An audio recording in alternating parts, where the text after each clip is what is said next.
전당대회 토론회에서의 날선 공방들이 어제도 오고 갔습니다. 그중에 한 대목 들어볼 텐데요. 당신 꼭 말하는 게 민주당 같다 라는 얘기도 있고 험한 막말도 나왔다고 합니다. 함께 보시죠. 왕상, 탐욕을 심판하겠다, 호들갑, 가짜뉴스.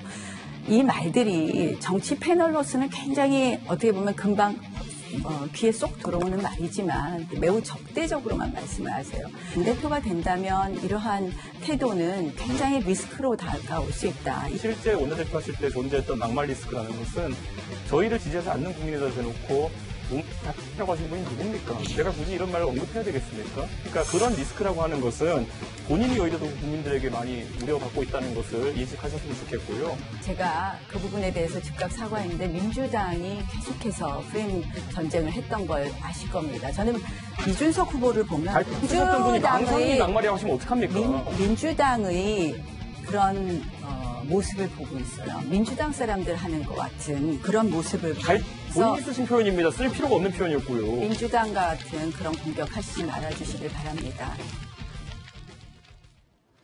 정말로 뜨겁습니다. 김연아 의원님, 이 열기가 좀 과열된 거 아니냐라고 우려하는 목소리도 있긴 했던데 보는 관전자 입장에서는 정말 열기가 뜨겁다라는 생각이 드는데 특히 나경원, 이준석, 나경원 두 후보가 토론회 내내 굉장히 지금 극도의 날선 말들을 주고받고 있고 나경원 후보가 원내대표 시절에 여성 비하 용어를 썼던 것을 이준석 후보가 계속해서 언급을 하고 도발을 하고 그러자 나경원 후보는 민주당 사람 같다라고 또 도발을 하고 이 대목 가장 사실 뜨거운 대목이었어요. 토론회에서. 어떻게 보셨습니까? 저는 이번 전당대회 토론을 보면서 몇 가지 의문점이 생겼습니다. 개파란 무엇인가? 또 막말이란 무엇인가? 네. 이제 두 분이 지금 이준석, 나경원이 두 분이 이제 1, 2위를 달리고 있다 보니까 굉장히 첨예하게 대결하는 건 맞는 것 같아요. 토론 시간의 상당 부분을 두 분이 서로 주도권과 공격을 하는데 이렇게 쓰고 있는데 어쨌든 뭐 오늘 그 당원 투표율에서도 나오지만 두 사람에게 누구에게 조금 쏠리느냐에 따라서 결과가 달라질 거라고 생각이 됩니다. 그런데 저는 조금 보면서 아쉬운 점이 있습니다. 어떤 거요? 서로가 서로에게 사실은 넘지 말아야 될 선이 있는 것 같아요. 예. 이게 금도라고 하잖아요, 저희가. 네, 이게 이제 그 상대 진영의 후보와 하는 게 아니라 같은 당내끼리 하는 건데 아까 이재명 부장님 지적하신 것처럼 이제 저희는 이 전대를 끝나고 나서 대선을 준비하는 게 필요하고 외부 제3세력과의 통합도 중요하지만 우리 내부의 통합도 되게 중요한데요. 두 후보가 선을 좀 넘었다? 네, 저는 누구라고 딱 한 사람만 지칭하기가 어려울 정도로 서로가 서로에게 굉장히 날쌘 검을 날렸다. 근데 그 검이라는 게 결국은 양날의 검이라서 자신도 찌르는 검이었다라고 생각이 됩니다. 그래서 모르겠습니다. 누구한테 승자로 결론이 나던 저는 서로가 서로에게 승복하고 이 서로 경선 과정에서 있었던 이 상처를 좀 잘 보듬었으면 좋겠다. 그렇지 않으면 아까 이재명 부장님이 지적하신 그런 상황이 다시 반복되지 말라는 법도 없겠다. 그런 생각을 좀 해봤습니다. 요 정도 선을 넘었다고 말씀하셨는데 이게 선거 끝나고 누가 이기든 이 상처가 보듬어집니까? 이 정도 왔는데? 근데 이제 보통 관계가 회복이 됩니까? 통상? 보통 정치인들이 이제 앞에서는 좀 싸우더라도 뒤에 가서 이렇게 서로 악수하고 그럼 지나가는데 솔직히 말씀드리자면 타당 의원들과는 좀 그게 상처를 주든 어쨌든 좀 또 풀을 털게 되는데 정말 중요한 건 가까운 사람들끼리가 그게 잘 안 돼요. 잘 안 털어지잖아요. 네, 그래서 이제 조금 걱정인데. 걱정이다.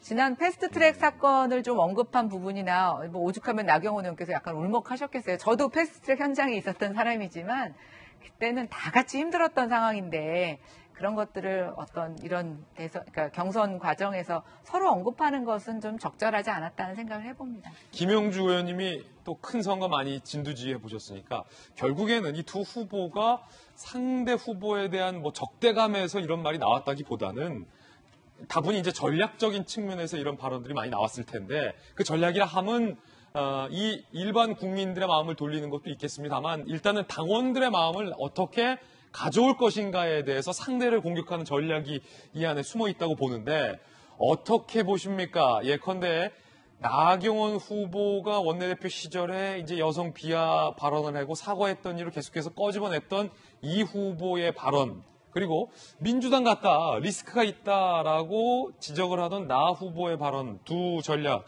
당원들이 어떻게 작용할까요? 사실 가늠하기 참 어렵습니다. 그래요? 네, 실제적으로 보면 뭐 민주당도 마찬가지입니다만은 국민의힘도 당원들의 상당수가 고을 연령, 오래된 당원들이 상당히 많거든요.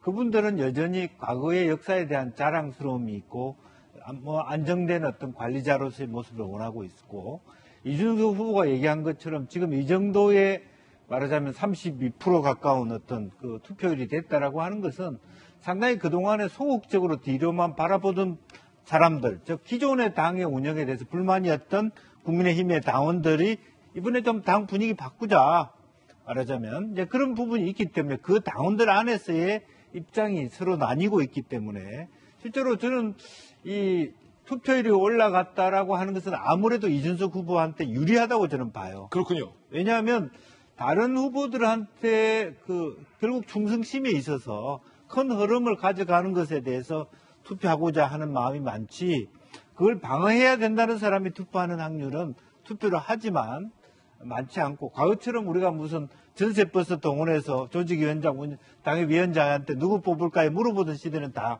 지났습니다. 그래서 모바일로 각자 판단해서 하는 것이기 때문에 그런 의미에서 70대 30이라 하더라도 이준석 후보의 얘기처럼 전체 민심과 당심이 거의 많은 부분 비슷해지고 있다. 하지만 그럼에도 불구하고 이준석 후보가 우리가 여러 차례 그런 토론을 했습니다만은 너무 지나치게 상호 배제적인 날카로운 부분들이 말하는 전당대회 이후의 휴유증이라든지 또 실제로 정말 그 대선 후보들의 다양한 어떤 각 잡혀 있는 모습들을 하나로 오려낼 수 있을까, 정말 당을 사랑하는 어떤 핵심 당원들의 고민이 깊어질 거라고 봅니다. 그래서 결과적으로는 굉장히 박빙의 승부가 양강 구도로, 누구가 양강이 될지는 모르겠습니다만은 이준석 대 조호영이 되든 이준석 대 나경원이 되든 그렇게 스스로가 누가 후보 단일화를 해서가 아니라 당원들의 스스로의 어떤 고민 속에서 그런 판단이 나올 거라고 보고,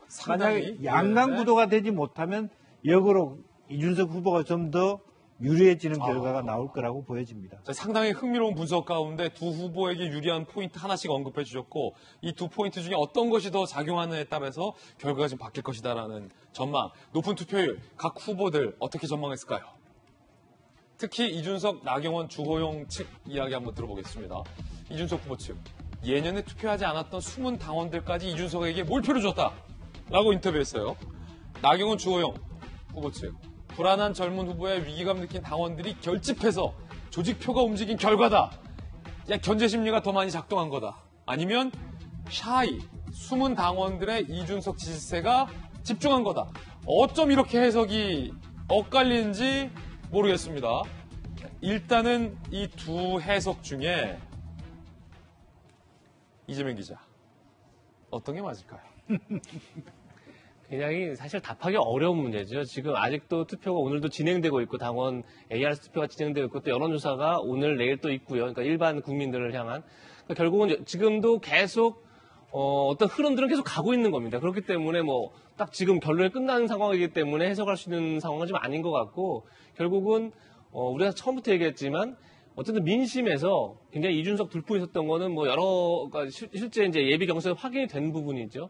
그 흐름을 계속 갈 것이냐. 그래서 다시 얘기해서 민심이 당심을 끌고 어떤 변화의 흐름으로 끌고 갈 것이냐. 아니면 제가 처음부터 말씀드렸지만 이 싸움 자체가 이준석 대 중진의 후보의 싸움이 아니라 이준석 대 이준석의 싸움이다. 얘기했던 게 뭐냐면 결국 이준석 후보의 돌풍은 분명히 있는데 과연 이준석 후보에게 어떤 대선이라는 큰 선거를 맡기면서 또 그 안에서 통합을 하고 또 새로운 후보들을 영입하고 이런 안정적인 리더십을 발휘할 수 있느냐를 보여주는 게 이제 본 경선이다 얘기를 했는데, 과연 지금의 토론회에서 그런 모습을 과연 보여줬고 어떤 당원들에게 민심을 따라가도 되겠다 이런 안정감을 줬느냐라는 질문에 대해서 본인이 답을 해야 되는 거죠. 근데 거기에 대해서 지금 충분히 답했느냐?